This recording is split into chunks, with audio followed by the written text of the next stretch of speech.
Hello, Oilers fans. Austin here with the pregame report between the Edmonton Oilers and the Vancouver Canucks. The Oilers are flying high. The Canucks are sinking low. And I'm just going to move this Oilers logo out of the way because Mochi, right behind me there, sitting on the CRTV, she's blessed us with her presence. Hello, Mochi.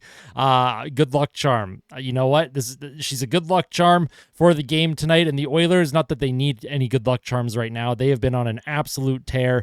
And especially considering the travel they've been on, they're ending this road trip, and hopefully they can come out with a win. And the Vancouver Canucks, as I mentioned, they've been kind of sputtering. JT Miller, Rick Tocchet don't seem like they're on the best terms. The locker room dynamic with the Vancouver Canucks has not been strong. They've been losing a lot of games. They haven't been scoring a lot, and they've been getting scored against a lot. So for the Edmonton Oilers, they have to make sure that, they don't get caught in this trap-type game.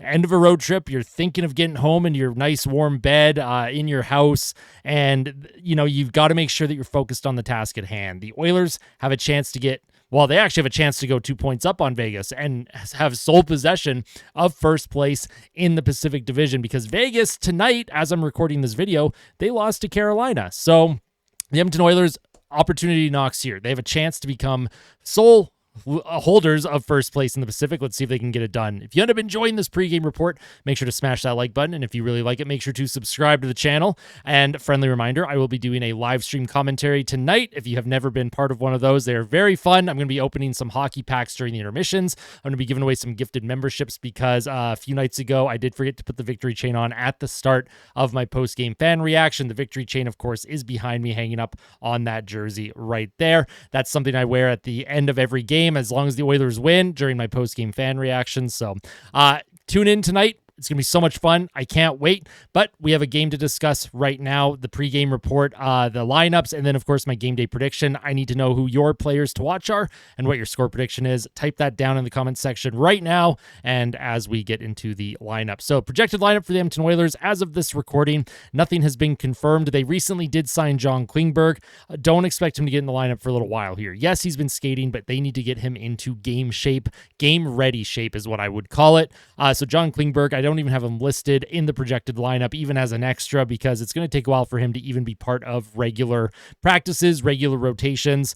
Nugent Hopkins, Connor McDavid, Zach Hyman, I do project to be the top line. However, I did project that against Colorado as well, but they ended up just playing Draisaitl and McDavid together the whole game, and it ended up working out. They kind of went nuclear. They found a way to help the Oilers come back from a 3-0 deficit, so we'll see if they get a lot of ice time again tonight together, or if they do keep everyone split. Vasily Podkolzin with Draisaitl, and Victor Arvidsson is actually likely not in the lineup tonight. I didn't put a little asterisk by his name, but he did get hurt blocking a shot against the Colorado Avalanche in the third period. Don't expect him to play. Expect Kasperi Kapanen to get back in. I just left the lines like this so that we have an idea of where players will be projected. Kapanen likely would get bumped up to that second line, although you could see Connor Brown bumped up there as well. Third line, Janmark, Henrique, and Brown, although that line in general has played very poorly. I'd like to see something change. And then fourth line, Corey Perry, Noah Philp, and Kasperi Kapanen. Jeff Skinner, Derek Ryan are extra forwards. I do expect Jeff Skinner to play. I don't really expect Derek Ryan to play unless they want to get him in over Noah Philp. It'll be interesting how they sort the lines with their forward group now that Victor Arvidsson has, a bit of an injury here. Hopefully it's nothing that'll keep him out long term. Hopefully it's just a big old fat bruise and they can just rest him until they play Washington next week in Edmonton. On defense, Ekholm with Bouchard as usual, Nurse with Stetcher, Kulak with Emerson, Josh Brown is the extra defenseman, and hopefully, for the love of God, he is not playing tonight. And I do project the starter to be Stuart Skinner. He had a bad start against the Avs, but he did lock it down. He saved 20 straight shots after they went down 3-0, including a breakaway in the second period on O'Connor, and then in the third period, he made some big saves on Nathan McKinnon. So look for Stuart Skinner to get the start here at the end of this road trip. Oilers are looking to go big here, find a way to come out on top. As I mentioned, Vancouver has really struggled this season. They are 19, 15, and 10. They are on the outside of the playoff bubble as of the recording of this video. They're 2, 5, and 3 in their last 10 games, and the season so far in Vancouver has been just abysmal.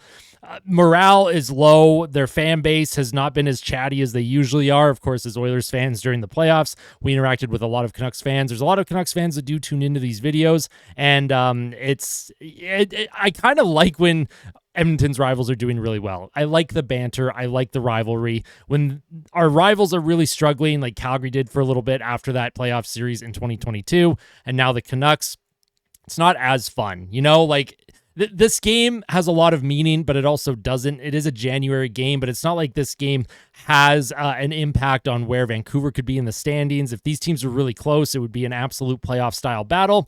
At the end of the day, this is just a January game for Oilers and Oilers fans, and hopefully they're able to take advantage of that situation. Expected goals for the Canucks is 47.57%, which ranks 26th in the league. Their power play, not too bad, 21%, which ranks 15th. Their penalty kill has been pretty solid this season as well, 80.8%, which ranks 13th. They only score 2.84 goals per game. They give up 3.18 goals against per game, despite Lankinen's best efforts. Thatcher Demko has come back from injury, but he has not really been able to get his game up to snuff, and it's unfortunate for Canucks fans. Obviously, they expected Thatcher Demko, a bit of a slow start for him. Considering the injuries he's dealt with, not surprised here. So I don't know if Demko or Lankinen will get the start. Lankinen has been their starter for most of the season, but if they're trying to get Demko going, you could see him in net as well.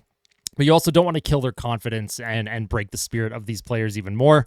Corsi 4 ranks 18th, 49.10%. Shots for percentage ranks 26th at 48%. Looking over on the Oilers side, they're 29, 13, and 3. They're 8-2 in their last 10. They're 8-1 in their last 9, and they've won 7 of 8 on this crazy road trip that they've been on. Before I get into the Oilers numbers, I just want to show you all. Bruce McCurdy, who does stuff for the Edmonton Journal, he put out this tweet showcasing the type of travel Edmonton has been on this road trip. They had that one stop in Edmonton for that game against the Kings, which I went to last week, where they shut them out 1-0. But this travel schedule has been outrageous. 8 games in 13 days. This is or 8 games in 15? Was it 8 games in 13 days? Whatever the situation is, obviously, it's just a lot of travel for this team. The fact that they were able to come back from a 3-0 deficit against Colorado is almost a miracle. I wouldn't be surprised if Edmonton looked a little lethargic in this one, but I do think that this team is built a little bit different. Their expected goals for at 5-on-5 ranks 2nd in the league, 55.20%. Power play ranks 8th at 24.1%. Their penalty kill, 24th, 76.2%. They score 3.31 goals per game, which ranks 6th. They give up 2.73 goals against per game, which ranks 8th. Their Corsi 4 ranks 3rd in the league, 54.09%, and their shots for percentage ranks 2nd at 55%. My players to watch are Jake DeBrusk, of course, the hometown kid. He seems to always play well against the Edmonton Oilers. And then Evan Bouchard, who had the game winner against Colorado Avalanche, looking to get his game going. His game has really started around into form, Evan Bouchard. And, they've signed John Klingberg. I don't expect Klingberg to push Bouchard at all in terms of where they're going to slot in the lineup. But look for Evan Bouchard to have a bit more jump in his game, as he wants to make sure that he's maintaining that number 1 power play position on the team and maintain that number 1 spot as the right shot D-man that the team relies on in clutch situations. Evan Bouchard, of course, during the playoffs against the Canucks was absolutely incredible. Couple game winners. So my score prediction going into tonight, I'm going to say 5-2 Edmonton. It's one of those games. It would be a very Oilers thing if they ended up losing it, but I don't think they are. We got Mochi sitting on the TV behind me, giving us good luck, good vibes. It's going to be a lot of fun. I cannot wait, and we'll go from there. If there's anything that you think I missed, anything that you want to talk about heading into the game, whether you're a Canucks fan or an Oilers fan, what do you think the Canucks are doing with JT Miller, Elias Pettersson, Rick Tocchet? There's a whole locker room dynamic, potential issues going on there. I haven't talked a lot about it this season, but depending what happens after the game tonight, depending who ends up coming out on top and who plays well, who doesn't, we could see some changes in Canuck land. So let me know your thoughts in the comment section below. And if you like this video, make sure to hit that like button. And if you really liked it, make sure to subscribe to the channel as we continue to build an amazing community. We are almost at 4,400 subscribers, and we are well on our way to 4,500 subscribers within the next few weeks. I cannot wait to hit that milestone. And then, of course, we will continue to climb and try and hit 5,000 subscribers. Make sure you tell someone that you love them. It is Hockey Day in Canada. I hope the festivities for whatever you're up to today, all day long on Sportsnet, Hockey Night in Canada, CBC, wherever you're watching the game from.